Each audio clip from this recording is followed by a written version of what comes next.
নমস্কাৰ ছাত্ৰ ছাত্ৰীসকল মই আজি তোমালোকৰ কাৰণে লৈ আহিছোঁ ক্লাছ 10ৰ ছ'চিয়েল সায়েন্স ৰাজনীতি খণ্ডৰ হয় ভাৰতীয় গণতন্ত্ৰ চেপ্টাৰ 1 যিসকল ল'ৰা ছোৱালীয়ে নতুনকৈ 10ত উঠিছা সেইসকলে এই চেপ্টাৰটো এতিয়াৰ পৰাই লিখি থাকা কাৰণ তোমালোকে তেতিয়া হ'লে অলপ সময় পাবা যদি তোমালোকে জানুৱাৰী আৰু ফেব্ৰুৱাৰী মাহটোত বহুতখিনি লিখি শেষ কৰি দিব পাৰা তেতিয়া হ'লে তোমালোকে মাৰ্চ মাহৰ পৰা পঢ়া ষ্টাৰ্ট কৰি দিব পাৰিবা আৰু পঢ়া ষ্টাৰ্ট কৰি দিব পাৰিলে তোমালোকৰ কাৰণে বহুত হেল্পফুল হ'ব আৰু মই এইটো চেপ্টাৰৰে এমচিকিউ খিনি আগতে মোৰ দিয়া আছে মই ডেসক্ৰিপচন বক্সত মই ভিডিওটো দি দিম আৰু এই চেপ্টাৰটোতো মই কেইটামান নতুন প্ৰশ্ন এমচিকিউ টাইপৰে হয় কুৱেশ্যনৰো কেইটামান ভিতৰুৱা লং কুৱেশ্যন মই এড কৰিছোঁ এই ভিডিওটোত সো তোমালোকে মন দি লিখি লবা আৰু অকল লিখিলেই নহব তোমালোকে পঢ়িবও লাগিব সমানে সো লিখা হলে তোমালোকে পঢ়া ষ্টাৰ্ট কৰি দিবা নতুনকে যেহেতু তোমালোকে 10ত উঠিছা এতিয়াৰ পৰা যদি অলপ কনসিয়াস নোহোৱা সিনসিয়াৰ নোহোৱা তেতিয়া হলে ভাল ৰিজাল্ট হ'ব জানো নহব সো তোমালোকে যদি নিজৰ পৰা আশা কৰিছা যে আমি ভাল ৰিজাল্ট কৰিম তেতিয়া হলে এতিয়াৰ পৰাই মই যেনেকৈ কৈছো সোনকালে লিখি শেষ কৰি পিছত পঢ়া ষ্টাৰ্ট কৰি দিবা তেতিয়া হলে তোমালোকৰ ৰিজাল্ট 100% ভাল হ'ব সো আহা আমি ষ্টাৰ্ট কৰো আৰু ষ্টাৰ্ট কৰাৰ আগত মই কৈ দিও তোমালোকে মোৰ চেনেলটো লাইক কমেন্ট শেয়াৰ আৰু সাবস্ক্ৰাইব কৰি দিবা তোমালোকে মোক বহুতখিনি মৰম দি আছা একেদিনতে মই বহুতখিনি মৰম পাইছো তোমালোকৰ জৰিয়তে সাবস্ক্ৰাইব কৰি আছা কমেন্ট দি আছা সো কিবা অসুবিধা থাকিলে কমেন্ট কৰিবা লাইক কৰি আছা সো তোমালোকে এইখিনি কৰি গৈ থাকিবা তোমালোকে এবিলাক কৰিলে মোৰ ভাল লাগে মই উৎসাহ পাওঁ আৰু নতুন নতুন ভিডিও বনাবলৈ নতুন নতুন টপিকত সো আহা আমি ষ্টাৰ্ট কৰিম এতিয়া ফাৰ্স্ট প্ৰশ্নটো তোমালোকৰ হ'ব অতিৰিক্ত প্ৰশ্ন উত্তৰৰ পৰা যে ইংলেণ্ডৰ এটো অলপ লং টাইপৰ কোৱেশ্চন হয় এটো আহিব পাৰে পৰীক্ষাত ইংলেণ্ডৰ সংসদীয় গণতন্ত্ৰ আৰু ভাৰতবৰ্ষৰ সংসদীয় গণতন্ত্ৰৰ মাজত পাৰ্থক্য লিখা তেতিয়া হলে লিখিব লাগিব ইংলেণ্ডৰ সংসদীয় গণতন্ত্ৰ আৰু ভাৰতবৰ্ষৰ সংসদীয় গণতন্ত্ৰৰ মাজৰ পাৰ্থক্যসমূহ তলত উল্লেখ কৰা হ'ল এক নম্বৰটো হ'ব ইংলেণ্ডৰ সংসদীয় গণতন্ত্ৰ গণৰাজ্য নহয় কিন্তু ভাৰতবৰ্ষৰ সংসদীয় গণতন্ত্ৰ এখন গণৰাজ্য পিছত খ নম্বৰটো তেনেকৈ হ'ব ইংলেণ্ডৰ সংসদীয় ব্যৱস্থাত ৰাষ্ট্ৰৰ মুৰব্বীজনক বংশানুক্ৰমে বাছনি কৰা হয় কিন্তু ভাৰতবৰ্ষৰ সংসদীয় ব্যৱস্থাত ৰাষ্ট্ৰৰ মুৰব্বীজন বংশানুক্ৰমে বাছনি কৰা নহয় তেনেকে গ নম্বৰটো হ'ব ইংলেণ্ডৰ সংসদীয় গণতন্ত্ৰত সংসদখন অত্যন্ত শক্তিশালী কিন্তু ভাৰতবৰ্ষখন ইমান শক্তিশালী নহয় পিছত আছে ইংলেণ্ডৰ উচ্চ সদন হাউস অফ লৰ্ডছতকৈ ভাৰতবৰ্ষৰ উচ্চ সদন ৰাজ্যসভাখন পৃথক এটো চোৱা ইংলেণ্ডৰ উচ্চ সদনটোৰ নাম কি হাউস অফ লৰ্ডছ এটো এমচিকিউত আহি যাব পাৰে সো 2 নম্বৰ প্ৰশ্নটো হ'ব প্ৰস্তাৱনাক ভাৰতৰ সংবিধানৰ আত্মা বিবেক দুৱাৰদলি আৰু চাবিকাঠি বুলি কিয় কোৱা হয় উত্তৰটো হ'ব যে প্ৰস্তাৱনা হ'ল সংবিধানৰ পাতনি কোনো এখন গ্ৰন্থৰ পাতনিত যেনেকৈ গ্ৰন্থখনৰ বিষয়ে চমুকৈ সকলো কথা উল্লেখ থাকে ঠিক সেইদৰে ভাৰতবৰ্ষৰ সংবিধানৰ পাতনিত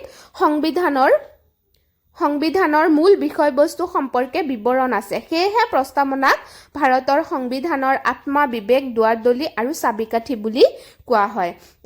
এতিয়া 3 নম্বৰ হ'ব প্ৰশ্ন এটো বহুত কেইটা প্ৰি টেষ্টৰ যোনবিলাক জিলা আছে সেই জিলাবিলাকত এই প্ৰশ্নটো বহুত কেইটা জিলাত আহিছে যে ভাৰতবৰ্ষত 1983 চনত চৰকাৰী আয়োগ কিয় গঠন কৰা হৈছিল এটো এমচিকিউ ওয়াইজ আহিছে কিন্তু প্ৰশ্নটো এটোই সো অৰ্থটো তোমালোকে জানিব লাগিব মানে উত্তৰটো তোমালোকে জানিব লাগিব ন কিয় আহিছে মানে কিয় আনিছিলে চৰকাৰী আয়োগ ভাৰত চৰকাৰে ভাৰতৰ যুক্তৰাষ্ট্ৰীয় ব্যৱস্থাটোত সংশোধন আনি অংগৰাজ্যসমূহক স্বতন্ত্ৰতা প্ৰদান কৰাৰ উদ্দেশ্যে 1983 চনত চৰকাৰী আয়োগ গঠন কৰা হৈছিল ইয়াৰ পিছত হ'ব যুক্তৰাষ্ট্ৰ বুলিলে কি বুজা প্ৰকৃততে যুক্তৰাষ্ট্ৰৰ ইংৰাজী প্ৰতিশব্দ ফেডাৰেশন শব্দটো লেটিন ভাষা ফডাছৰ পৰা আহিছে যাৰ অৰ্থ হ'ল চুক্তি বা সন্ধি হেহে যুক্তৰাষ্ট্ৰ হ'ল পাৰস্পৰিক সন্ধি অথবা চুক্তিৰ দ্বাৰা সন্মিলিত হোৱা কিছুমান ৰাজ্যৰ গোট বা সমষ্টি এখিনিলৈকে লিখিবা পিছত আহিব আমাৰ অনুশীলনীৰ প্ৰশ্নোত্তৰখিনি এতিয়া অতি চমু উত্তৰৰ প্ৰশ্ন 1945 চনত অনুষ্ঠিত হোৱা নিৰ্বাচনত ইংলেণ্ডৰ কোনটো দল জয়ী হৈছিল 1945 চনত অনুষ্ঠিত হোৱা নিৰ্বাচনত ইংলেণ্ডত শ্ৰমিক দল জয়ী হৈছিল দল মই দুবাৰ লিখি দিলো তোমালোকে এবাৰ লিখিবা ইয়াৰ পিছত হ'ব কেবিনেট মিছন ভাৰতলৈ কেতিয়া আহিছিল 1946 চনৰ মাৰ্চ মাহত আহিছিল সংবিধান সভাৰ প্ৰথম সভাপতি কোন আছিল সংবিধান সভাৰ প্ৰথম সভাপতি আছিল ডক্টৰ সচিদানন্দ সিনহা এটো সিংহ হৈ গ'ল সচিদানন্দ সিনহা হ'ব পিছত হ'ব খচৰা সমিতিৰ অধ্যক্ষজনৰ নাম কি খচৰা সমিতিৰ অধ্যক্ষজনৰ নাম আছিল ডক্টৰ বি.আৰ. আম্বেদকাৰ পিছত সমাজবাদী ধৰ্মনিৰপেক্ষ শব্দ দুটাৰ সংবিধানৰ কিমান সংশোধনী মতে প্ৰস্তাৱনাত সন্নিৱিষ্ট কৰা হৈছিল এটো হ'ব সমাজবাদী আৰু ধৰ্মনিৰপেক্ষ শব্দ দুটা 42তম সংশোধনী মতে প্ৰস্তাৱনাত সন্নিৱিষ্ট কৰা হৈছিল ইংৰাজী ফেডাৰেশ্যন শব্দটো কোনটো লেটিন শব্দৰ পৰা আহিছে এটো ফডাছৰ পৰা আহিছে যুক্তৰাষ্ট্ৰৰ গৃহভূমি বুলি কাক কোৱা হয় আমেৰিকা যুক্তৰাষ্ট্ৰৰ গৃহভূমি বুলি কোৱা হয় এনেকুৱা যদি প্ৰশ্ন আহে যে আমেৰিকা যুক্তৰাষ্ট্ৰৰ গৃহভূমি বুলি কিয় কোৱা হয় তেতিয়াহলে এনেকে লিখিবা যে আমেৰিকা যুক্তৰাষ্ট্ৰৰ ধাৰণাটো পোন প্ৰথমে জন্ম হৈছিল সেইবাবে যুক্তৰাষ্ট্ৰৰ গৃহভূমি বুলি কোৱা হয় আমেৰিকা যুক্তৰাষ্ট্ৰক তেনেকে মিলাই লিখি দিবা মই এই মাত্ৰ যেনেকে কৈছো তেনেকে তোমালোকে লিখি দিবা ঠিক আছে বহিত লিখি লবা প্ৰশ্নটো ভাৰতবৰ্ষত দ্বৈত নাগৰিকত্বৰ ব্যৱস্থা আছে নে নাইকিয়া ভাৰতবৰ্ষৰ সংসদীয় গণতন্ত্ৰৰ ধাৰণাটো কোনখন দেশৰ সংবিধানৰ পৰা অনুকৰণ কৰা হৈছে এতিয়া উত্তৰটো হ'ব ধাৰণাটো ইংলেণ্ড দেশৰ সংবিধানৰ পৰা অনুকৰণ কৰা হৈছে এতিয়া সংসদীয়টো ইংলেণ্ডৰ পৰা আৰু যুক্তৰাষ্ট্ৰীয়টো কানাডাৰ পৰা লোৱা হৈছে মনত ৰাখিবা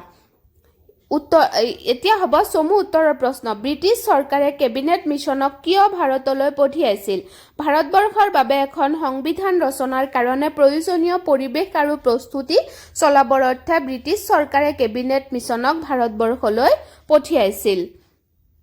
1947 চনত 15 আগষ্টৰ পৰা 1950 চনৰ 26 জানুৱাৰীলৈ ভাৰতবৰ্ষৰ শাসন ব্যৱস্থা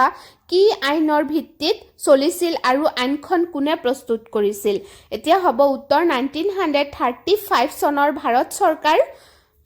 আইনৰ ভিত্তিত চলিছিল আৰু আইনখন ব্ৰিটিছ সংসদে প্ৰস্তুত কৰিছিল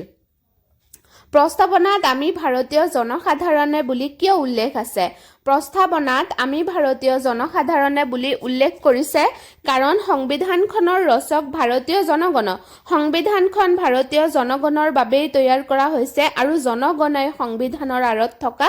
বৃহৎ শক্তি সাৰ্বভৌম মানে কি সাৰ্বভৌম মানে হৈছে ৰাষ্ট্ৰৰ সৰ্বোচ্চ ক্ষমতা অৰ্থাৎ বাহ্যিকভাৱে কোনো এখন দেশ বিদেশী শক্তিৰ তলতীয়া নহয় আৰু আভ্যন্তৰীণভাৱেও এখন দেশ কোনো বিদেশী শক্তিৰ দ্বাৰা পৰিচালিত নহয় কোন চনৰ কিমান সংখ্যক সংশোধনী অনুসৰি সংবিধানৰ প্ৰস্তাৱনাত সমাজবাদী আৰু ধৰ্মনিৰপেক্ষ শব্দ দুটা সন্নিৱিষ্ট কৰা হৈছে 1976 চনৰ 18 ডিচেম্বৰ তাৰিখে 42তম সংশোধনী অনুসৰি সংবিধানৰ প্ৰস্তাৱনাত সমাজবাদী আৰু ধৰ্মনিৰপেক্ষ শব্দ দুটা সন্নিৱিষ্ট কৰা হৈছে ইয়াৰ পিছত হ'ব অৰ্ধ যুক্তৰাষ্ট্ৰ কাক বোলে যি ৰাষ্ট্ৰৰ শাসন ব্যৱস্থাত এককেন্দ্ৰিক চৰকাৰৰ বহুতো বৈশিষ্ট্য সন্নিৱিষ্ট হৈ থাকে তেনে যুক্তৰাষ্ট্ৰক অৰ্ধ যুক্তৰাষ্ট্ৰ বোলে কোনখন আইনে পৰাধীন ভাৰতবৰ্ষত সীমিত সংসদীয় পদ্ধতিৰ প্ৰৱৰ্তন কৰিছিল 1935 চনৰ ভাৰত চৰকাৰ আইনে পৰাধীন ভাৰতবৰ্ষত সীমিত সংসদীয় পদ্ধতিৰ প্ৰৱৰ্তন কৰিছিল ইয়াৰ পিছত হ'ব ভাৰতবৰ্ষৰ সংবিধানৰ প্ৰস্তাৱনাত সংবিধানৰ আদৰ্শ কেনেদৰে প্ৰকাশ পাইছে আলোচনা কৰা উত্তৰটো হ'ব প্ৰস্তাৱনা হ'ল সংবিধানৰ পাতনি কোনো এখন গ্ৰন্থৰ পাতনিত যেনেকৈ গ্ৰন্থৰ বিষয়ে চমুকৈ সকলো কথা উল্লেখ থাকে ঠিক একেদৰে ভাৰতবৰ্ষৰ সংবিধানৰ প্ৰস্তাৱনাটো সংবিধানৰ মূল বিষয়বস্তু সম্পৰ্কে বিৱৰণ আছে সেইবাবে বহুতে প্ৰস্তাৱনাক ভাৰতৰ সংবিধানৰ বিবেক আত্মা দুৱাৰদলি চাবিকাঠি বুলি অভিহিত কৰিছে প্ৰকৃতাৰ্থত প্ৰস্তাৱনাত সন্নিৱিষ্ট কথাখিনি জানিলেহে সংবিধানখনক জনাটো সম্ভৱ হ'ব তোমালোকে এখিনিৰ পৰা এনেকে লিখি তোমালোকে এইখিনিলৈকে ধুনীয়াকৈ লিখি দিবা। যিহেতু পিছত হ'ব সাৰ্বভৌম সমাজবাদী ধৰ্মনিৰপেক্ষ গণতান্ত্ৰিক আৰু গণৰাজ্য বুলিলে কি বুজা, বহলাই লিখা। উত্তৰটো হ'ব সাৰ্বভৌম। এতিয়া সাৰ্বভৌম মানে মই অলপ আগতে এটা উত্তৰত বুজাই দিছিলোঁ যে বাহ্যিকভাৱেও এখন দেশ কোনো বিদেশী ৰাষ্ট্ৰৰ তলতীয়া নহয়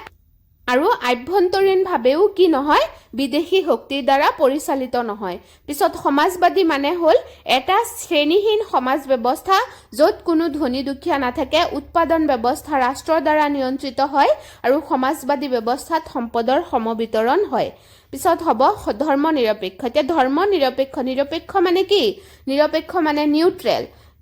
কোনো পক্ষৰ অন্তৰ্গত নহয় চৰকাৰখন, কোনো ধৰ্মক চৰকাৰী স্বীকৃতি দিয়া নহয় যে হিন্দু ধৰ্মই আমাৰ চৰকাৰী ধৰ্ম বা মুছলমান ধৰ্মই আমাৰ চৰকাৰী ধৰ্ম, তেনেকুৱা কোনো ধৰ্ম নাথাকে। সকলো ধৰ্ম সমান বুলি ধৰা হয়, সকলোৱে নিজৰ ইচ্ছা অনুযায়ী ধৰ্ম গ্ৰহণ আৰু প্ৰচাৰ কৰিব পাৰে। গণতন্ত্ৰ চৰকাৰ ব্যৱস্থাত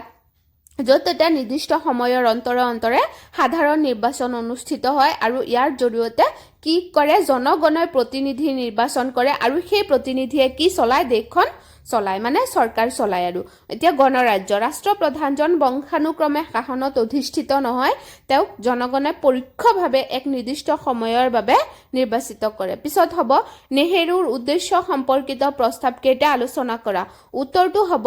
যে এনেকে, তোমালোকৰ কিতাপত এইটো আছে, মই এজ ইট ইজ কিতাপৰ পৰা এইটো উঠাই দিছোঁ। নেহেৰুৱে উল্লেখ কৰা উদ্দেশ্য সম্পৰ্কিত প্ৰস্তাৱৰ মূল বিষয়সমূহ এনেধৰণৰ, এনেকে সংবিধান সভাই এনেকে ভাৰতবৰ্ষক স্বাধীন সাৰ্বভৌম গণৰাজ্য হিচাপে ঘোষণা কৰিবলৈ দৃঢ় প্ৰতিজ্ঞ। এইখিনিলৈকে লিখিবা, এইটো লিখিব নালাগে, দৃঢ় প্ৰতিজ্ঞ এইখিনিলৈকে লিখিবা, এইখিনি নিলিখিবা। পিছত হ'ব ব্ৰিটিছ সাহিত্য ভাৰতবৰ্ষৰ ভূখণ্ড আৰু ভাৰতৰ অন্তৰ্ভুক্ত হ'ব বিচৰা দেশীয় ৰাজ্যবিলাকক লৈ ৰাজ্যসমূহৰ সংঘ গঠিত হ'ব। তেনেকে 3 নম্বৰ আছে, এইটো ভাৰতৰ জনসাধাৰণৰ, এনেকে 3 নম্বৰটো লিখিবা। পিছত 4 নম্বৰটো এইটো হয় অনুসূচিত জাতি জনজাতি। পিছত 5 নম্বৰটো এইটো হ'ব স্বাধীনতা সাৰ্বভৌমত্ব অখণ্ডতা ৰক্ষা কৰাৰ ওপৰত গুৰুত্ব। 6 নম্বৰটো এইটো হ'ব, তোমালোকে এইটো ধুনীয়াকৈ লিখি থবা, 6টামান মুখস্থ কৰিলেই হৈ যাব। মুখস্থ মানে মনত ভালকৈ মন দি পঢ়িলে মনত থাকি যাব, ভালকৈ মনত ৰখাই থৈ দিবা, মুখস্থ নকৰিলেও চলিব। 8টা দিছোঁ মই, তোমালোকে 5টামান মুখস্থ কৰিলেই হৈ যাব। যিহেতু 5 মাৰ্কছৰে আহে প্ৰশ্নবিলাক, লং কুৱেশ্যনবিলাক, 3 মাৰ্কৰো আহে। ভাৰতবৰ্ষৰ যুক্তৰাষ্ট্ৰীয় ব্যৱস্থাৰ বৈশিষ্ট্যসমূহ আলোচনা কৰা। এতিয়া উত্তৰটো হ'ব ভাৰতবৰ্ষৰ যুক্তৰাষ্ট্ৰীয় ব্যৱস্থাৰ বৈশিষ্ট্যসমূহ তলত আলোচনা কৰা হ'ল বুলি লিখি এনেকৈ লিখিবা। ভাৰতবৰ্ষৰ যুক্তৰাষ্ট্ৰীয় ব্যৱস্থাটো হৈছে অৰ্ধ যুক্তৰাষ্ট্ৰীয়। ইয়াত এককেন্দ্ৰিক চৰকাৰৰ বহুতো বৈশিষ্ট্য একাত্ম হৈ থাকে। তেনেকৈ 2 নম্বৰটো এইটো হ'ব, 3 নম্বৰটো এইটো হ'ব, 4 নম্বৰটো এইটো হ'ব, 4টাই দিছোঁ। পিছত 5 নম্বৰটো চোৱা, ভাৰতবৰ্ষৰ সংসদীয় পদ্ধতিৰ চৰকাৰৰ বৈশিষ্ট্যসমূহৰ ওপৰত ব্যাখ্যা আগবঢ়োৱা। এনেকৈ লিখিবা, ভাৰতবৰ্ষৰ সংসদীয় পদ্ধতিৰ চৰকাৰৰ বৈশিষ্ট্যসমূহ তলত উল্লেখ কৰা হ'ল, এইখিনি লিখিবা, তলত উল্লেখ কৰা হ'ল। এনেকৈ 1 নম্বৰটো হ'ব ভাৰতৰ সংসদীয় ব্যৱস্থা 2খন সদনেৰে গঠিত, লোকসভা আৰু ৰাজ্যসভা। 2 নম্বৰ ৰাষ্ট্ৰপতিজন সংসদৰ অবিচ্ছেদ্য অংগ। তেনেকৈ ঘ নম্বৰ হ'ব। চ' এইখিনি আছিলে আজিৰ প্ৰশ্ন। এইটো চেপ্টাৰৰ পৰা মই বোধ কৰোঁ মোৰ MCQখিনি দিয়া আছে, মই তোমালোকক ডেছক্ৰিপশ্যন বক্সত দি দিম। আৰু বোধ কৰোঁ আৰু কোনো ধৰণৰ এনেকুৱা প্ৰশ্ন মই এৰা নাই যে থাকি গ'ল, আৰু যদি থাকি গৈছে তেতিয়াহ'লে তোমালোকে মোক ইনবক্স কৰি দিবা, মই তোমালোকক দি দিম উত্তৰখিনি আকৌ, ঠিক আছে। যদি এনেকুৱা কিছুমান প্ৰশ্ন পোৱা যোনটো নেকি মই তোমালোকক দিয়া নাই, মই ভাল পাম যদি তোমালোকে ইমানখিনি চেষ্টা কৰা যে মেমে যদি কিবা দিয়া নাই যদি থাকি যায় তেতিয়াহ'লে আমি এড কৰি লওঁ, তেতিয়াহ'লে মোৰ ভাল লাগিব। যিহেতু পঢ়াৰ প্ৰতি কনচিয়াছ থাকিলেই মোৰ ভাল লাগে ল'ৰা ছোৱালীয়ে। চ' তোমালোকৰ যদি কিবা ওলায় মোক দি দিবা, আৰু মোৰ চেনেলটো লাইক কমেণ্ট শ্বেয়াৰ আৰু ছাবস্ক্ৰাইব কৰি দিবা। তোমালোকলৈ ধন্যবাদ থাকিল।